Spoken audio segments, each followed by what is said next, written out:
سوال داسې دی چې سپي جنګول، بانګیان جنګول، نوړزان جنګول، کوترې جنګول، تنزري جنګول دا جایز دي که ناجایز دي؟ او دې ته تماشا کول جایز دي که ناجایز دي؟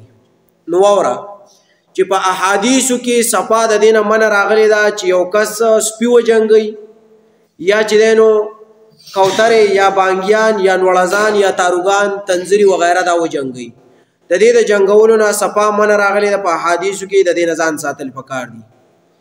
بلکې چې څوک یې جنګوي نو تماشا به ورته هم نه کوي، ځکه که ته تماشا کوې نو څنګه چې د بانګیانو جنګولو والا ګناهګار دي همدغسې ورسره ته ګناهګار یې، همدغسې ورسره ته ګناهګار یې. هو که ته وایې چې زه ځمه دې مجلس ته ورداخلېږم دې میدان ته، نو په دې نیت پسې چې د بانګیان یا د چرګان یا د سپي خلاص کړې او په دوی باندې منع کړې. که نه یې شي منع کولی دې مجلس ته به نه داخلېږي، دې مجلس ته به نه داخلېږي. نو سپي جنګول یا هر ځناور په نومي ځناور جنګول حرام دي، په حدیثو کې دې منع راغلی.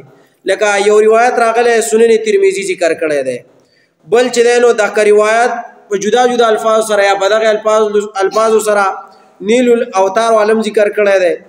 دغه شان مرقات المصابیح شرح د مشکات المصابیح د مولا علی قاری غیم ذکر کړی دی، او ترمذی، ابو داود، تحفۃ الاحوازی وغیرہ ټول ذکر کړی. نو د سپو د جنګولو نه، د بانګیانو نه، د نوړزان د جنګولو نه ځان وساتئ، دا کار مه کوئ، دا حرام دی. والله اعلم.